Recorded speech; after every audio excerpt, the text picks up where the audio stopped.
1 Flyweight World Grand Prix champion and number 1 ranked Flyweight Demetrious Mighty Mouse Johnson. MMA legend Eddie, the Underground King Alvarez, is also here with us, along with his upcoming opponent, number 2 ranked lightweight Iuri Lapicus, accompanied by his manager and translator, Giovanni Besana. We will now start the call with opening remarks from Chatri. Chatri, please.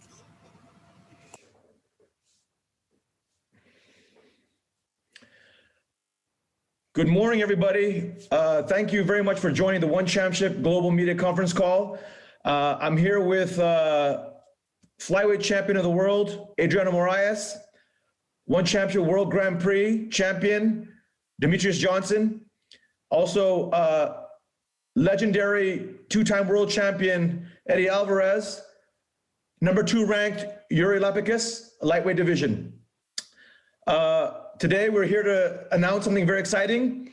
We are going to debut in prime time in the US with a new series called One on TNT, Prime Time in the US, followed by, right after AEW on Wednesdays. We kick it off with every week in April on Wednesday, 9 p.m. prelims on Bleacher Report and BR Live. And then the main card goes to TNT primetime to all American fans. And we're really excited because this is the first time that American fans get to really witness a very unique brand of martial arts. We have over 150 world champions across various martial arts, showcasing a variety of styles, an exciting format, very much Asian production value, something that American fans have not seen in a long time. So we're very excited with our values, heroes, and stories approach. April 7th, we kick it off with the main event. 1 Flyweight Champion of the World, Adriano Moraes, 18-3, versus Demetrious Johnson, arguably the greatest of all time, pound for pound. 30 wins and 3 losses. He won the 1 Flyweight World Grand Prix last year. He definitely had the toughest fights of his entire career in One Championship. Many fights took him to the limit. And now he's at the top of the heat as a number 1 contender to compete against Adriano for all the marbles. We also have Eddie Alvarez. I'm so excited for Eddie's return. You know, this COVID thing is really threw us a little bit for a little bit of a wild turn, but we're back in action full blast in 2021, and I hope we're going to see Eddie fight 3-4 times this year as he goes for a title run. Eddie's going to try to become the very first person to have 3 world title belts from all the 3 major global organizations, the other 2 plus 1 championship.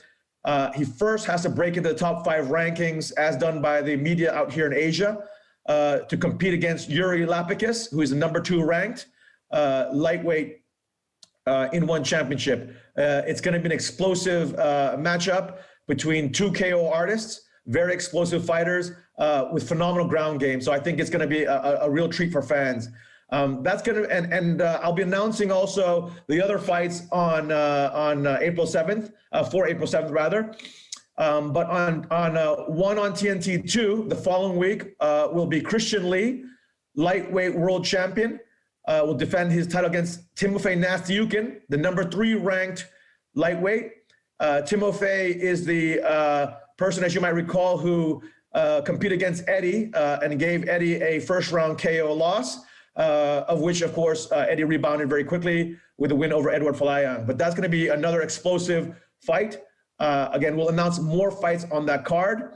And the week after that is going to be Aung Sang versus Vitaly Bigdash 3, a trilogy fight between 2 former middleweight world champions at One Championship.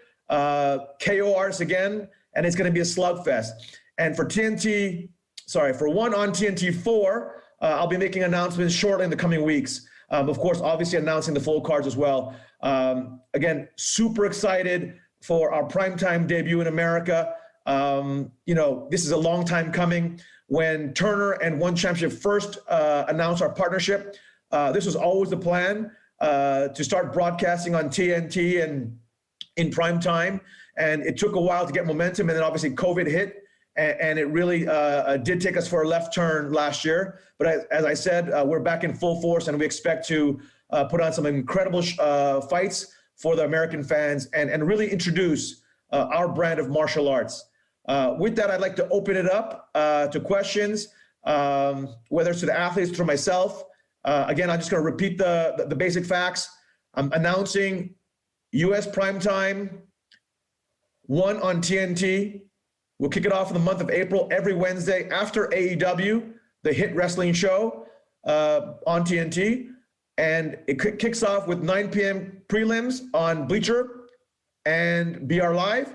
And then it goes into main card TNT primetime. With that, I'm going to kick it off to any questions to the athletes or to myself. Obviously, this is huge news for American fans. Great. Thank you, Chatri. So to our media fans, it's your chance to ask your question. If you have any questions, I just want to elaborate on the protocol. I guess whoever is the host, can we open up for Q&A? Yes. The host is on mute. So we will raise your hands. When I read your name, the moderator will unmute you, and then you can unmute yourself and ask the question. So just kindly restrict yourself to 2 questions at a time, just to make sure everyone has a chance. I will start with Gabriel Gonzalez for the first question. Yes, hello, Chatri, can you hear me? Yes, hello, can you hear me? Yes, we can hear you. Okay, just check. Chatri, can you just... Matt or Ty, can we open up the questions to the media now? For either myself or for our athletes. The Chatri, we are on, but I think Chatri can't hear us for some reason. I don't know what it is, but I can't hear any questions. I'm not sure if the athletes can hear questions either. We can hear, but Chatri, give us a few minutes to sort this out. I'm so sorry. I think there is some tech issues on Chatri's side. Okay, I can hear you guys now. I can hear you. Okay, great. Okay. Chatri, Gabriel Gonzalez has the first question for you. Gabriel, Okay. Can you please repeat? Thank you. Yes. Hello, Chatri, can you hear me now? Yes, I can. Thank you. Okay, just checking. Chatri, my first question, was there anything in particular that inspired just this bigger push to create the series more on TNT for the American audience? Obviously, we know that COVID slowed down one holding an event in the United States. Yeah. So was there anything about that led to one wanting to still kind of make their mark and push more to the American market?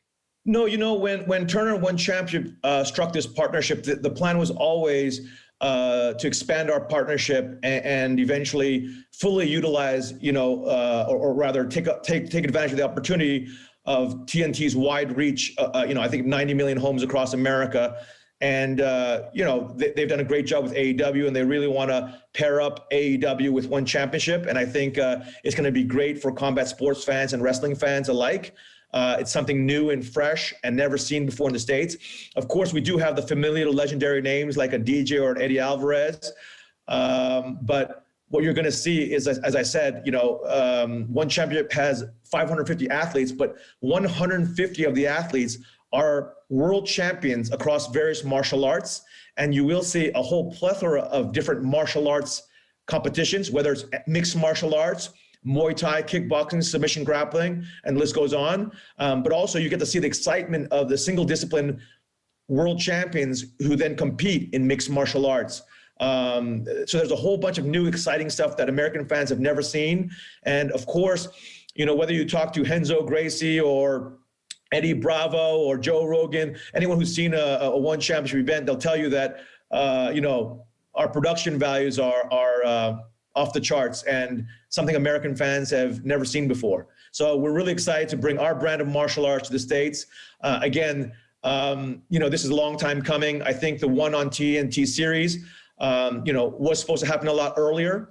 When we first announced the partnership, we did say that the plan was for ONE Championship to be on TNT in prime time, but it just took a while to get things started because of COVID and whatnot.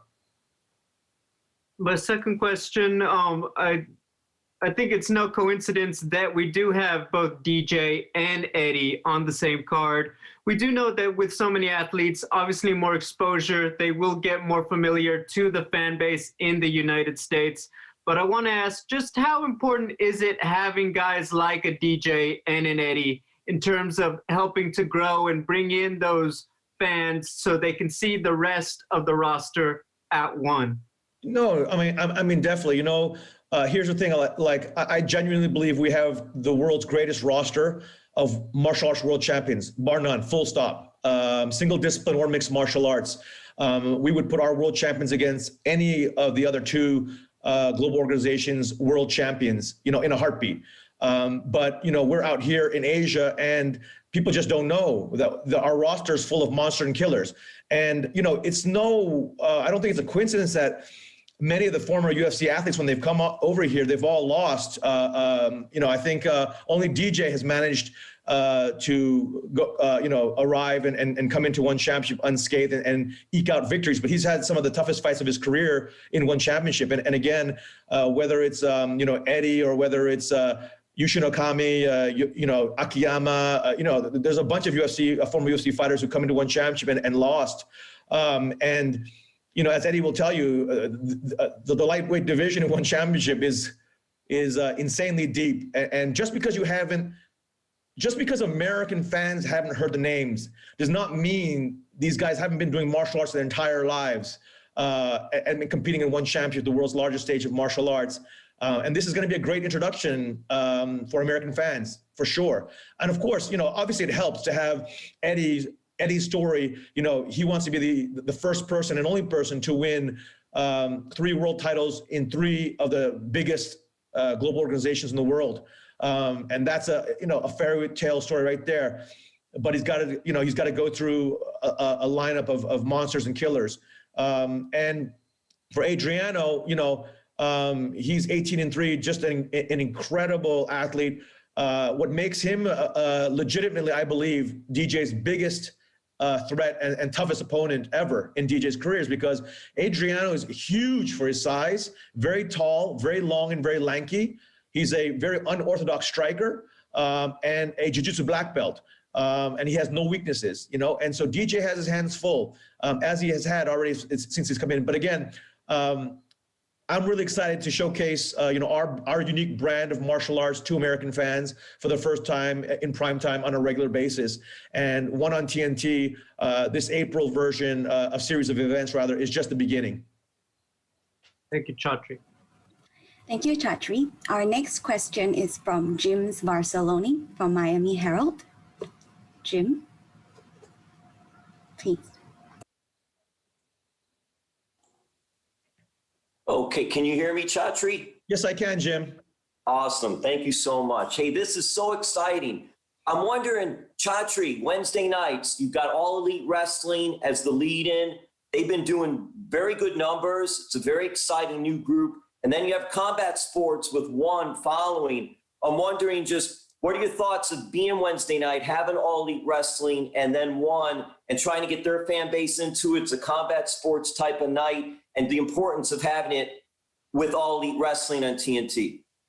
Right. Well, so I think it's Turner's genius, genuinely. The leadership team at Turner obviously launched AEW to much success. And, their idea is to combine AEW and ONE to create a phenomenal Wednesday night on free TV, terrestrial TV for all Americans to watch and enjoy. So I think it's a stroke of brilliance by the senior management team at Turner. And, we're going to go all in and do our part on TNT, on Bleacher, and on BR Live, and just as they are as well. So again, this is a long time coming. Like I said, when we first announced the partnership, this was always the intent, to expand and get on TNT. And unfortunately, we just a series of things just happened, and just really, again, COVID really set us back in a big way in terms of delay. But again, we're here today, and I'm super excited. I'm also curious, Chatri, have you met Tony Khan of All Elite Wrestling and talked to him? Can we see any crossover per se with whether it be just promoting each other, or even there's a Jake Hager who fights for Bellator. He also wrestles for All Elite Wrestling.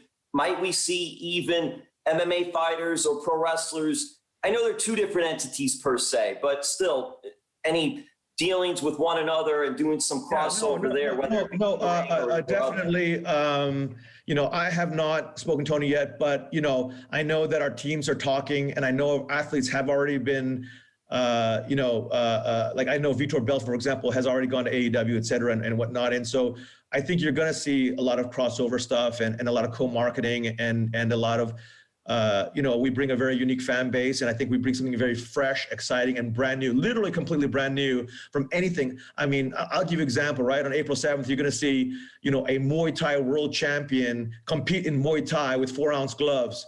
Legitimately one of the hottest strikers on the planet, full stop. No one's ever heard of him in America, but when they see him, they will know. Rodtang is literally one of the hottest strikers in the world, a wrecking ball machine.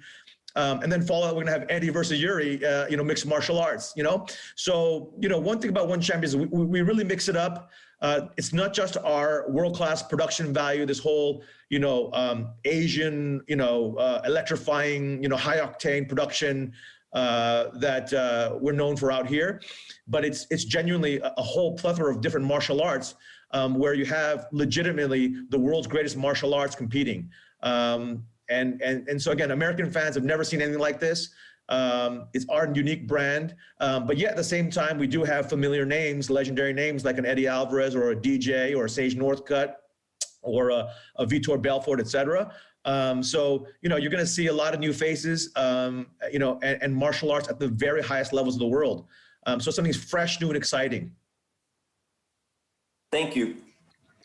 Thank you, Jim. Next, we have Jesse Holland from MMA Mania with the next question, please. Thank you, Jesse.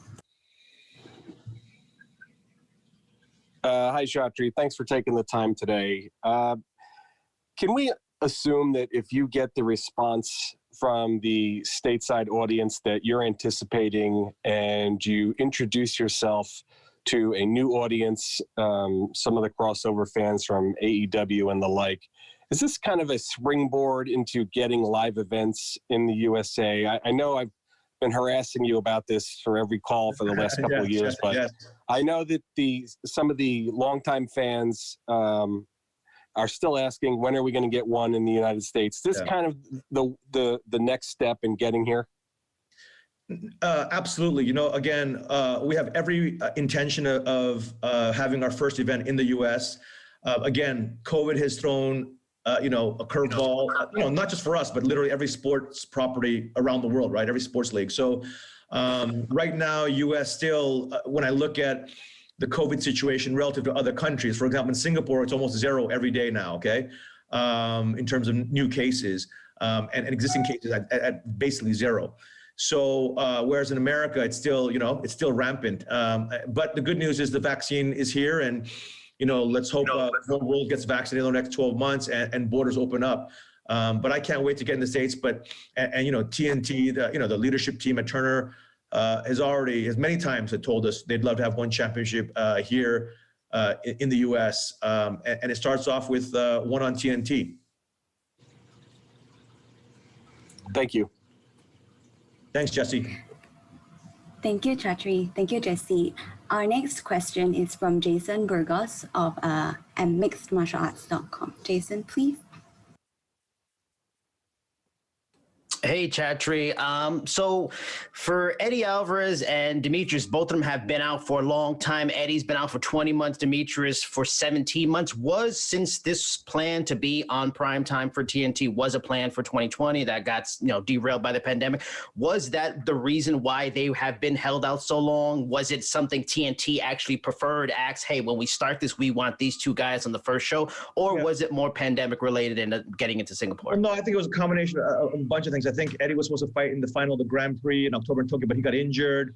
And before that, I think he fought in August or something like that. And we want to keep Eddie definitely active. And then February was I think February or March of 2020. DJ was supposed to compete against Adriano. And crazy thing is, Adriano was getting his U.S. green card situation sorted out, so he couldn't leave the country. And then COVID hit, and then it just and then we had this whole backlog of fight commitments we had, and so we want to clear through backlog. But yes, I mean, obviously we were talking to Turner the whole time, and definitely they wanted to see Eddie Alvarez and DJ. And so again, it's just one of these things that through no one's fault. It was just one thing after another. Whether it's execution, whether it's just, our discussions with Turner just dragged out, and, COVID hit, and so everyone's working from home, and just a bunch of things, yeah. And again, I think, Eddie was supposed to compete in the finals of the Grand Prix, but he was injured. So just a bunch of things like that, and that's why we're here. But again, I'd love to see DJ and Eddie fight as many times as possible. If they're healthy, I'd love to see them fight 4 times, this year, or as many times as they want. Because I'm a huge fan of both of their work, and it just sucks for all of us, right? I mean, it is what it is. But again, we're back in full force. We've been back in full force since. We came back with live events. First, it was June in China, and then it was Thailand for August, September, and then October, Singapore, November, Singapore, December, Singapore, January, Singapore, and now we're off to the races. And looking further down the line in terms of booking, it's good to know Christian's going to be back soon. Good to know that Ong La's come back soon. In terms of Christian, what's the future in terms of after this, or even for Nasyukin if he wins? Is Shin Yaoki back in the picture after his win over Nakashima, or is the Eddie Alvarez Lapicus fight a title limiter? And also, could any update on Brandon Vera? Is him and Arjun Buller likely to get booked maybe week 4, 5, or 6? Yes, I mean all those are possibilities, and definitely. I think we're really excited to see the storyline between Iuri and Eddie Alvarez. Obviously, it's not both Iuri and Eddie are obviously KO artists, phenomenal strikers, and phenomenal ground game. It's going to be an absolute war. I think the fans are going to be super happy with that fight. But obviously, the winner and how they win will dictate whether they get an immediate title shot or whether it's one more up, right? I mean, because Yuri's ranked number 2 right now, and of course there's a trilogy fight for Eddie Alvarez down the road with Shinya. But I think again, I'd love to see Eddie super active this year. Barring any injuries, I'd love to see all of our top athletes again. I think this one on TNT platform really is going to showcase our American athletes, or give them a chance to really shine. Thank you. Yep. Thank you, Jason. Our next question is from Nicholas Atkin, South China Morning Post. Nicholas, please. Hi, Chatri. Can you hear me? Yes. Hey, how are you, man? I'm good. How you doing? Good. Good to catch up with you. All right. I ask you every time I speak to you, have you got any update on the Atomweight Grand Prix? Is it going to be on one of these shows? Do we know when that's going to happen yet? What's going on with that? We have signed 7 of the 8. We are in the process of signing number 8, and that's literally the holdup. We were supposed to announce it back in end of December. It kind of dragged out, and I believe we'll announce it in the next 1 to 2 weeks.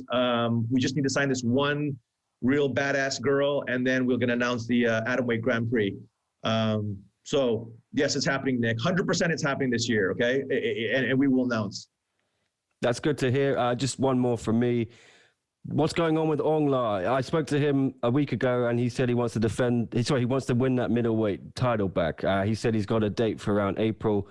If he's going to get a straight rematch with Renier de Ridder, or is he going to have to go through a challenger first? No. So as I said, on TNT 3, which is the 3rd week of April, Ong La will be competing against Vitaly Bigtash, the trilogy. Oh, gotcha. Okay. Former world champions, and the winner will then take on Deridier. Do we have anything for Martin Nguyen as well? His fight is in progress right now. I think they're just juggling which opponent it is. Yeah. Okay. Thanks very much for the updates, Chatri. Yep. Thank you, Nick. Our next question is from Tom Taylor, Bleacher Report. Tom, please. Hi, my first question is for Demetrious Johnson. DJ, can you hear me? Yeah, I can hear you. Awesome. DJ, now that you've competed a few times and won championship, how would you say that the talent one stacks up against the talent in the UFC? And where would you say Adriano ranks against the best guys you've been matched up with thus far? Well, obviously, like Chatri said, the talent pool in one championship is full. I mean, it's stacked. They're all monsters. And, you know, sorry, I thought somebody interrupted me. And the first 3 fights of my career in one championship were very tough, especially that Grand Prix model, the back-to-back. It's a lot of stress on the body. And when I feel like when you compare the athletes from North America to, you know, Asia, I feel like they've been doing it their whole life. Like, martial arts is embedded in Japanese culture. You know, when you look at Yuya Wakamatsu, Tatsumi Wada, and Danny Kingdad, those guys have been doing martial arts longer than I have. Right? I started when I was 16 years old. And as far as Adriano Moraes, he poses a lot of problems. Obviously, he's long. He's a great grappler, unorthodox striking. But you've been doing this for a long time, and all you can do is go out there and give your best, and go out there and, you know, put on a show. Awesome. Thanks, DJ. Just a follow-up question for the champ, Adriano Moraes. Where do you think, you know, how does DJ compare to your previous opponents? Where does he rank amongst the toughest guys you've ever fought?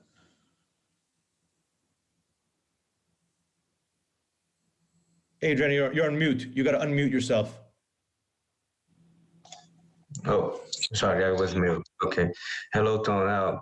It's like I say, you know, DJ is DJ, man. He's really good, you know, like everywhere. You know, his transition is awesome, man. He's a legend, you know. DJ is DJ, win or lose, you know. I'm gonna there and give my best and try to finish him all the time, you know. It's what I'm gonna do. And for me, it's a good opportunity to be live on TNT, you know, and defend the one flag, man, in UFC territory. Amazing. Thank you so much. Thank you. Thank you.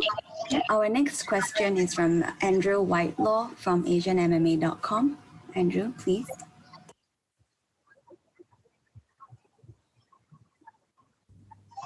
Hi guys, can you hear me? My question is for Eddie. Eddie, how you doing? And there's been a lot of talk for a long time now about fight between you and Christian. He seems to want that fight, but first you have a very tough test in the shape of Iuri Lapicus.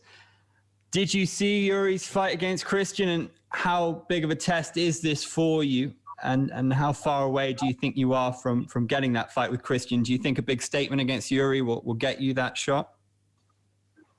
Yeah, I think a victory over Iuri kind of puts me in the driver's seat to kind of get there. Ultimately, it's up to Chatri, and like he said, it's not about winning the fight, because nobody really cares if you win other than you. It's really about the manner you do it in. Yeah. You know, going out there, putting on a high pace, putting on a show for the fans. I try to focus on winning, but I can't run from myself. I get hit, and then a fight begins. And it's always been like that my whole career. So I have sort of a plan. I have sort of the way I want to get it done, but I'm sure when we get in there and Iuri hits me and we get in an exchange, that the real winner in this whole thing is going to be the American fans. So I'm excited about it. Thanks, Eddie. My next question is for Iuri. Iuri, can you hear me? Hello, mate. You were on a wonderful run before you met Christian. How have you been able to pick yourself up after that one, and how much are you relishing facing a legend like Eddie? Come è andata dopo la sconfitta con Christian Lee? Come ti sei ripreso e cosa significa adesso incontrare una leggenda come Eddie? È andata non diciamo molto bene la sconfitta, però mi sono ripreso tornando sempre in palestra, allenandomi, e ho imparato tanto da quella sconfitta e vedrò di migliorare quello che non ho dato in quel match. Okay, I translate. Of course, with Christian it was a tough loss, but I feel like I've learned a lot from that loss. And the answer is always hard work. I get back immediately in the gym, and now I feel I'm 100% ready for Eddie Alvarez is a legend. I respect him, but I feel like it's a chance of a lifetime for me. Grazie mille. Thank you. Thank you so much, Andrew. Our next question is from Damon Martin from MMA Fighting. Damon, please.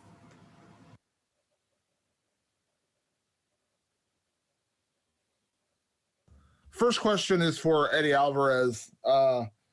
Eddie, I know you, when you signed with ONE, obviously you wanted to stay busy. You were looking for a championship. You can't predict a pandemic is going to hit and make you sit out. But can you kind of give me an idea, like, has it been frustrating? Has it been tough, missing out on all of 2020 and now, finally making your return in 2021? Can you kind of give me an idea, like, what the mental and the physical side of being out for a year and a half has been like for you?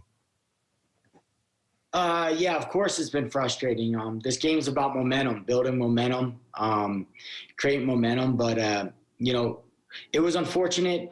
I would have liked to compete in the finals, but pretty busy, twisted my ankle up a little bit. And I had to stay out, and just like I had an unfortunate situation, I think ONE championship and the rest of the fight world had an unfortunate situation in COVID. So, none that were within our control. And if they were, I believe we would have controlled them. So it was just, it wasn't the ideal situation for me. And I know that this isn't the ideal situation for ONE championship. So I'm just excited to get back in there. I've been fighting 17 years since I was 19 years old. So if I get a few months or even a year where a promoter doesn't call me for a fight, I apologize, but I'm not the saddest guy in the world. It's a long road for me, and I feel like I reinvented myself over and over and over, and this is just going to be a small road to reinvent myself again, and it'll start with Iuri, and it'll end with Christian or whoever has that world title around the waist. With that being said, because you usually don't get much time off, as a fighter, you've always been so active. Did the body get a chance to heal up? And can you kind of give me an idea? I know you're not looking past Iuri, but in a way, like, can you kind of give me an idea what an ideal 2021 would look like for you? Yeah, ideally 2021, I want to fight in April, May, June. I want to fight again in July. And then I'd like to fight again before the holidays or even during the holidays, maybe before Christmas or something like that. So, in a perfect world, I fight 3 times this year, pretty much back to back, take a small little break, let the body heal, and then get another one in. That's the ideal situation. Whoever it is. I never ever pick my opponents. I think Chatri is good at that. I think the team there, Matt Hume is excellent at making matches and making exciting matches. And I'm sure they'll put someone in front of me that we're going to put on a show. And it never really mattered who my opponent was. I'm going to go out there. I'm going to try to be as violent as possible, put on a high pace, and put something on that fans will love, and that I'll be happy with. Thanks, Eddie. Thank you, Damon. Our next question is from Colin Crandall from MMA Power Hour. Colin, please. Thank you so much. This question is for Chatri. Chatri, can you hear me? Yep. So this Wednesday night at 9 p.m., this is going to be 9 p.m. on all coasts, so the East Coast will see it first and then Central and West Coast, or is it going to be like 9 p.m. East Coast, 6 p.m. Pacific? Yeah, it's not 9 p.m. East Coast and 10 p.m. East Coast. So yeah, gotcha. Okay, and this will be a 2-hour-long broadcast. Is that right? Right. Okay, and so I believe the 2 hours will be kind of like edited or culled from the live event, which is obviously longer than 2 hours. Is that right? So we're getting kind of like the best of, or is there going to be? No. Sorry, it's going to be live. It's going to be live. I thought you just meant the TNT portion. Yeah, it's going to be live. Excellent. So then we'll see the entire event. Right. So on April 7th, we'll be all live. And of course, right now, we have the pandemic going on. So again, right now, April 7th is going to be 100% live for both Bleacher, BR Live, and TNT. Let's see how the rest of the events go. But that's, the plan, the long-term plan is eventually to give something, one on TNT is always live, right? That's the long-term plan. But we have to adapt in COVID. Let's see how it all shakes out. But right now, April 7th is 100% live. Excellent. Last question for me. I know that you mentioned you would love to have the first event here in the United States. I know so many people are looking forward to that, and I know obviously you don't have a date for that. Is there a city or a state or a venue that you're targeting for that first event? No, but Eddie keeps on talking to me about Philly, so who knows, Right. I can answer that. Let me butt in. That'll be Philadelphia. That'll be Wells Fargo in Philadelphia. Sorry, Yeah. I'll go. I'm pretty sure Eddie can sell that place out. So let's see if the fairy tale happens, then yeah, I mean, it'd be a great story, right? But and again, COVID, right? It's such a wild factor. I mean, we have these new variants, right, coming out of South Africa, UK, and stuff. So it's still touch and go. The rest of the world is still touch and go. But again, the good news is we're back up running, and we feel good about the cadence. And the Singapore government has been phenomenal. We've actually led all of Asia in terms of coming back with international global scale events. Back when we start off in October in Singapore, and so now we're full swing. And that's excellent, right? It's every country, especially in Asia, every country, the borders are shut still. And that's always made it difficult. But again, the Singapore government and One Champion have been working very closely together. So we've been getting special access for all of our athletes. And once we got the cadence underway, then of course, ideally we would have put a DJ or Eddie earlier in the year, probably January, like right now. But the way everything shook out with our discussions with Turner and TNT, et cetera, they really want April 7th. So actually, they were scheduled for February, I believe, right? Eddie's first, Eddie and DJ were scheduled for, I think, late February. But then at Turner's request, so it was going to be on at TNT as well, but at Turner's request, they wanted more time to really market and get their ducks in a row with AEW, et cetera. So they pushed it out to April 7th. Absolutely. Well, I'm excited to see it. Thank you so much. Yep. Thank you, Colin. Our next question is from Bong Lozada from Inquirer.net. Bong, please.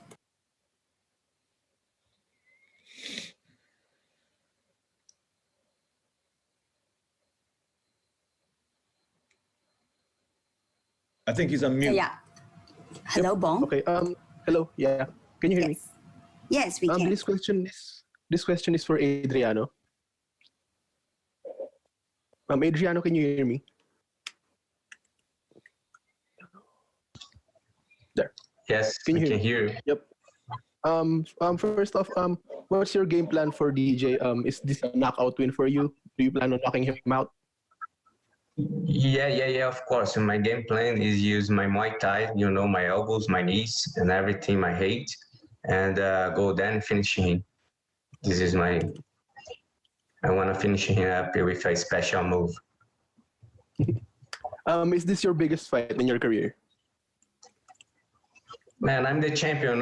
Every time when I go to defend my throne, it's gonna be a special fight, And this time is gonna be against a legend, and I'm gonna do good. I'm gonna put in a show, and I'm gonna finish him in a very good move in a very good way. Thanks, Adriano. Can I get one question for DJ? Thank you. Thanks, Adriano. Hi, DJ. What's up?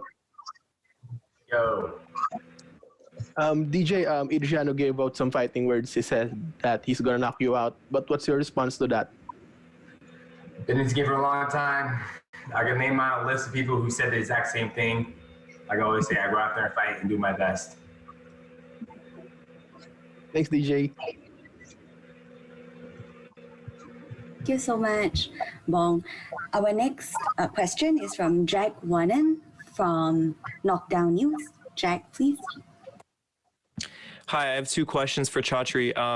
First, with the launch of One on TNT, is the full focus to be doing these shows on Wednesday, or is there still plans to be doing Friday shows or even the smaller One Series or Warrior Series cards? Yeah. So we are in discussions right now with Turner, and it's directionally going one way in terms of expanding One Championship and our partnership with Turner.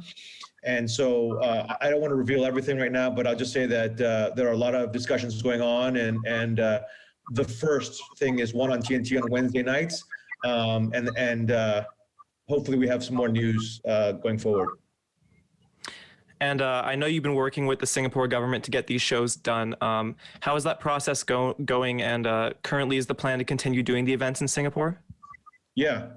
I mean, again, like out here in Asia, all the borders are closed. So Japan, Thailand, China, everything's closed. Even Singapore is closed. But because the Singapore government and One Championship have been very closely working together, and again, big kudos and a shout out of gratitude to the Singapore government. They've literally given us special green lane visas for all of our athletes to come in and compete and put on a show. And so the one on TNT series will happen in Singapore right now, from what we can see. But again, COVID changes a lot of things. So we're definitely looking at a lot of different venues in different parts of the world. But for now, yeah, we can see a lot of events happening in Singapore. Thank you. Thank you so much. Our next question is from Leon Jennings, Asian Persuasion MMA. Leon, please.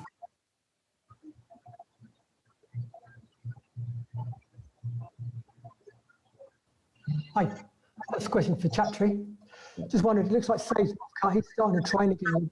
Could we see him on TNT cards and possibly Peter Belfort finally make his one debut? Yeah, like I said, I have a lot more announcements to make on, and obviously we do want to bring out, all the most popular U.S. athletes for the U.S. fans to recognize, so they also can see the other athletes of One Champion. So, yeah, I mean, just have to be patient and wait till bout agreements are signed and we're ready to announce. Yeah. Cool. Second question for Demetrious. You've mentioned some of your concerns about competing with the restrictions and the whole COVID situation. How well prepared will you be for April 7th? And what are the positives you've taken out of the whole situation of 2020?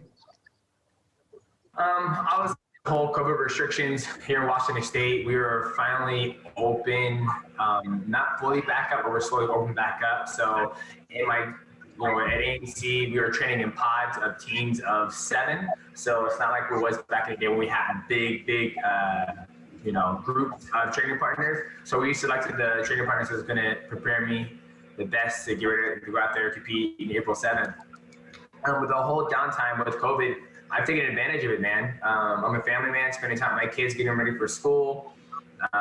There was a point in time when the pandemic happened. I didn't train from, I think, January all the way to, I think it was March or April or even May, just because our gym was shut down. And the pandemic hit in Washington State, I think it was 5 minutes away from our gym. So we took COVID very seriously. But, we're up back and running and excited for April 7th. Cheers. Thank you. We have another question from Tom Taylor, Bleacher Report. Tom, please. Thank you.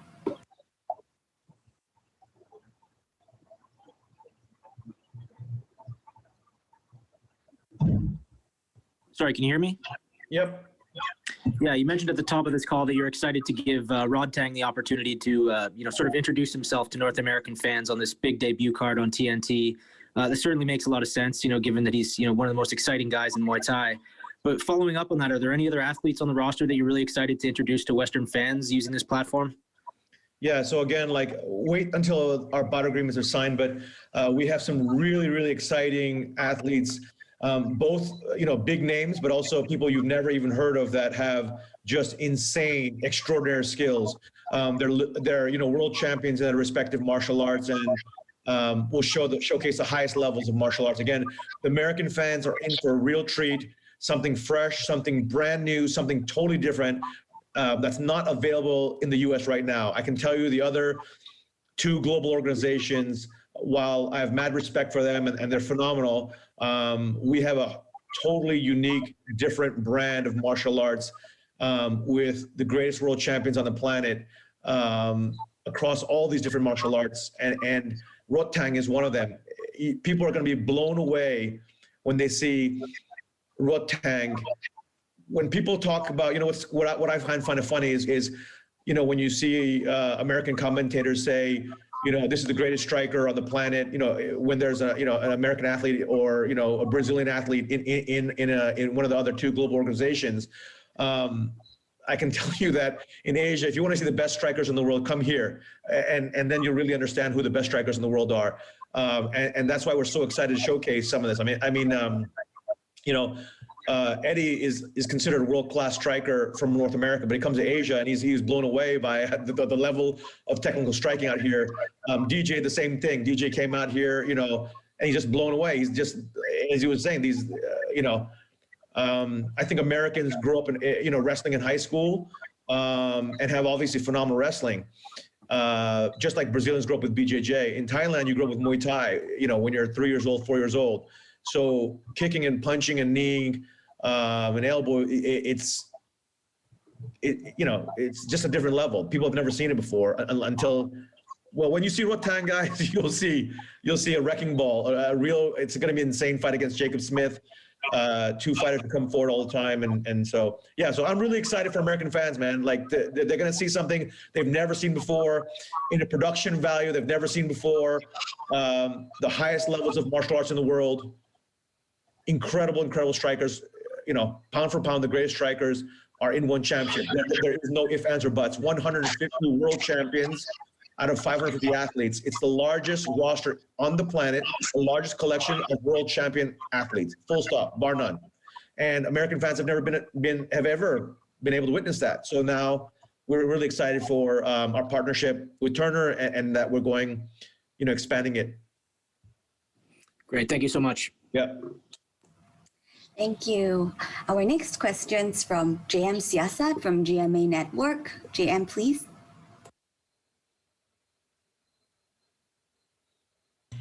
Hi, guys.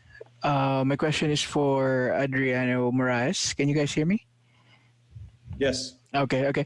For Adriano, in your next fight, you'll be fighting DJ, and a lot of people think he is the greatest of all time, right? However, when he came over to one championship, somehow, some way, he kind of lost that aura of invincibility. He had a tough fight. He won his last 3 fights, but it wasn't easy against Ryo Wakamatsu, against Wara, and Danny Kingad. I'm sure you've watched all those 3 fights. I just want to ask you, what have you learned in that 3 fights that you think you can apply in your fight against DJ and, in order to beat him? Yes, of course. For you to fight against DJ, you need to have a good footwork, You need to put him down a good footwork because he's so fast, I think both of the opponents of DJ in the Grand Prix, they didn't work good, their footwork. So against DJ, I'm gonna put my footwork to work. I think this is gonna be a good move for me to get him back in the fight. Okay. Follow-up question for both of you, DJ and Adriano. One of the top guys in the division and, has been wanting to fight you both again is actually Danny Kingad. He's one of the top contenders in your division. What do you guys feel about, giving him a rematch, whoever wins between the two of you guys? It's from me, the question? For you and DJ, whoever wins. Okay. Okay. Yes, I remember when I fought against Danny King guy. Danny King, I submitted him really quick in the first round, and but for me, no problem. I can do a rematch for him later. For me, it's not a problem to fight against Danny King again. No problem. Thank you. What about DJ? I'm sure I'll see Danny King in the future. I mean, he's a young young upcoming athlete. He's with a great team, Team Makai in the Philippines. And, fighting him, I just remember he was very explosive. And he's still young. I mean, he's 24, 25 years old. So, I mean, as long as he stays in the game, he's always going to get better and improve. And absolutely, I mean, if he works his way back up to the top of the mountain, where me and Adriano meet, I'm sure both of us would be happy to give him a rematch. Thank you, guys. Thank you so much, DM. Our next question is from Jordan Novak. Jordan, please. Hi, question for Chatri. Can you hear me okay? Yes. Hi, Chatri. So after Rodtang's fight in April, he's mentioned in the past some interest in potentially converting and switching over to MMA. Are there any plans in 2021 or potentially 2022 for Rodtang to make that conversion to MMA?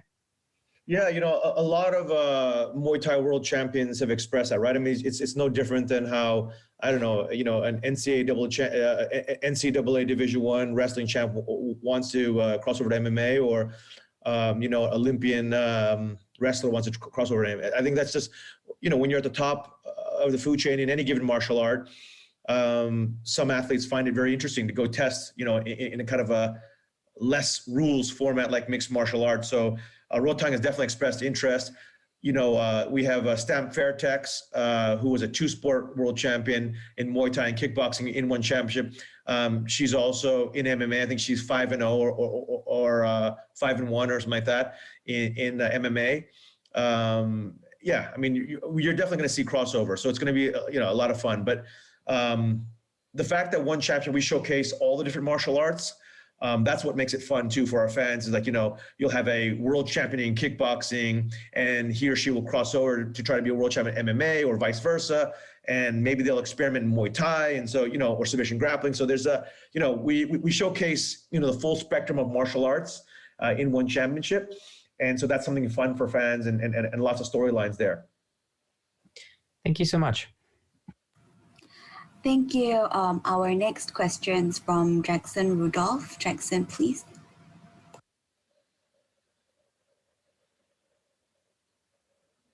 Can you hear me? Yes, we can, but now not anymore. Yeah.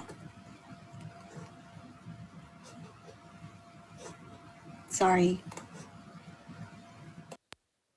Can you hear me now? Sorry. Yes, we can. Okay. Just got a couple of questions for DJ. DJ, we've heard Chatri mention several times in this conference already about how you've had some of your toughest challenges in MMA within one championship.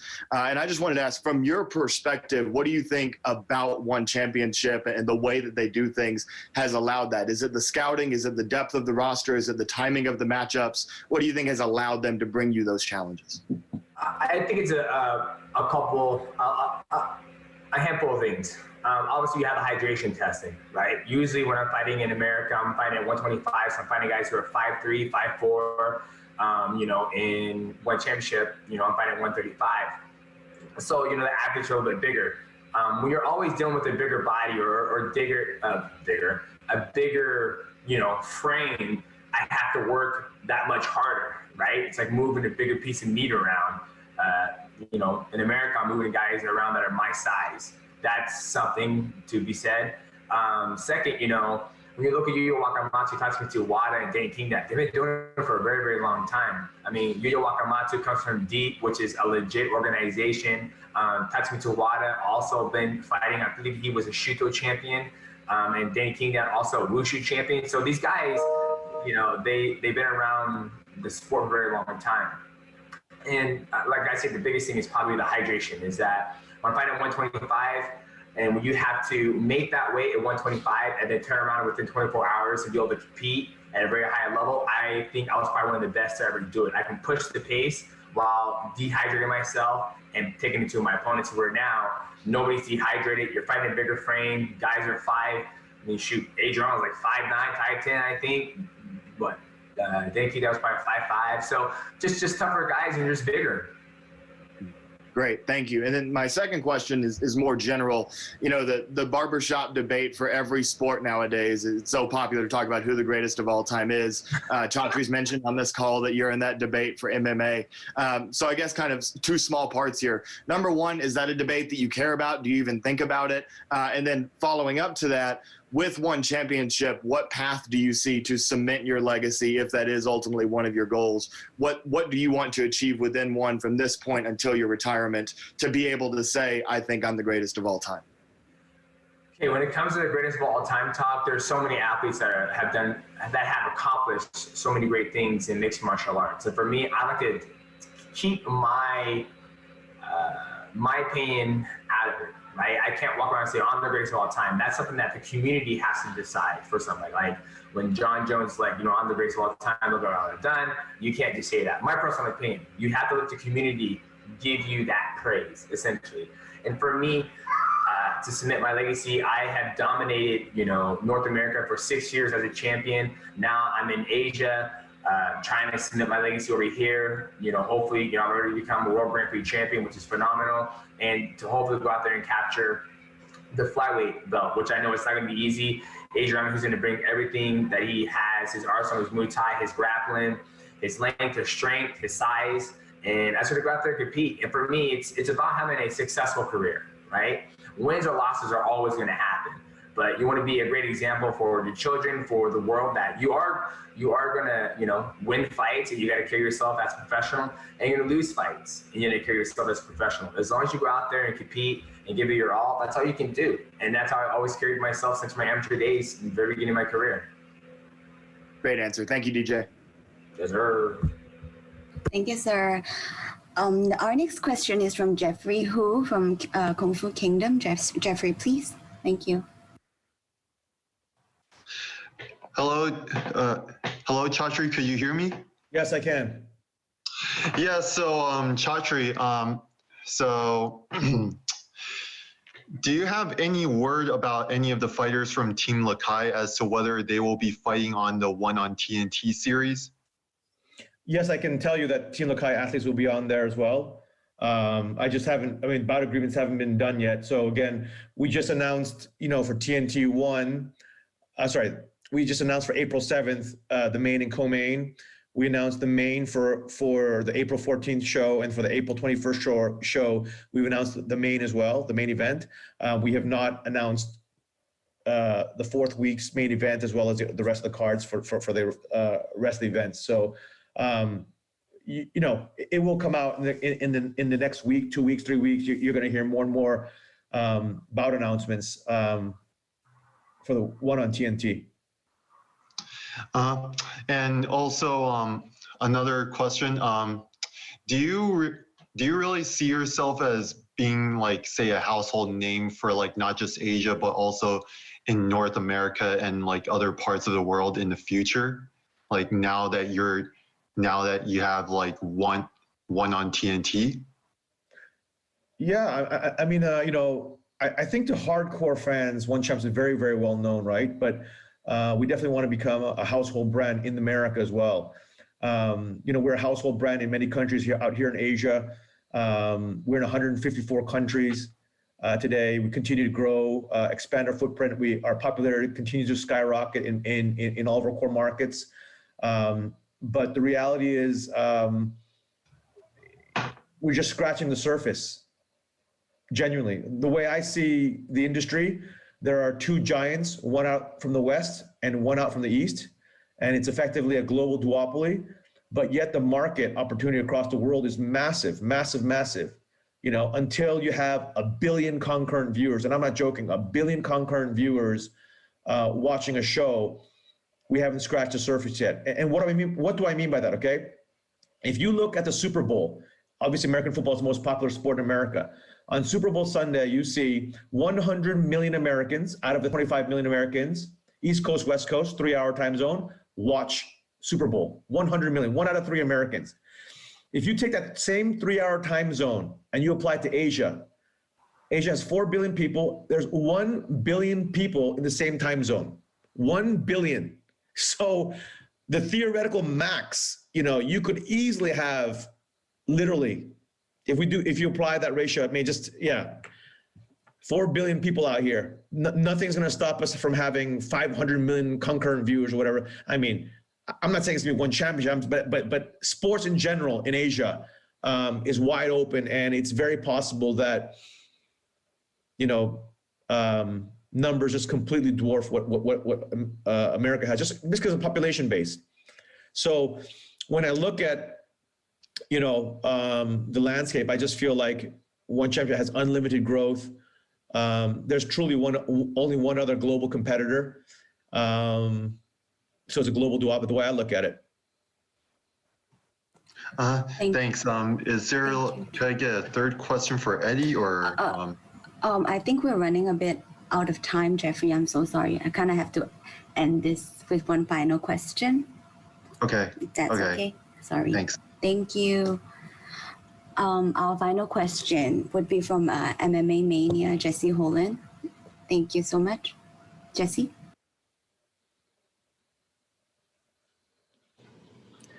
Yeah, this question is for Iuri. It's a two-part question.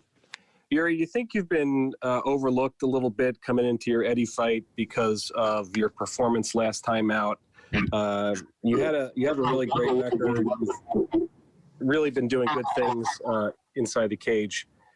But do you think you're getting overlooked based on what happened against Christian? And the second part of the question is, do you think that a win over Eddie, somebody with his name and his accomplishments, is enough to get you back into that title fight?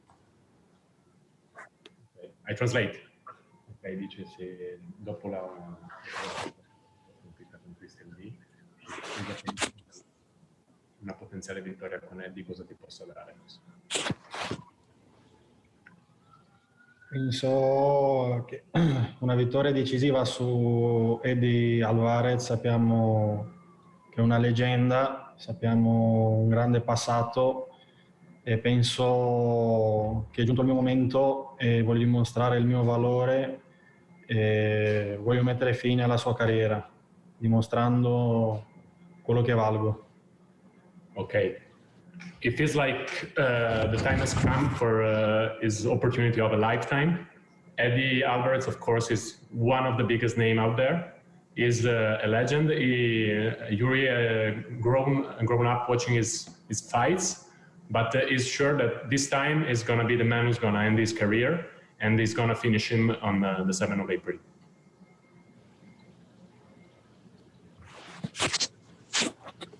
Thank you. Okay. Thank you, everyone. Unfortunately, we've come to the end of our conference call today. I want to thank all the media for joining us. We understand that there are more questions, but I'm so sorry we don't have enough time. But if you have further questions or if you want to schedule some interviews with the athletes, you can always contact us at the 1PR team at 1PR@1fc.com. So thank you, everyone, for your time, and I hope to see you all real soon. Take care. Thank you, everybody. Thank you.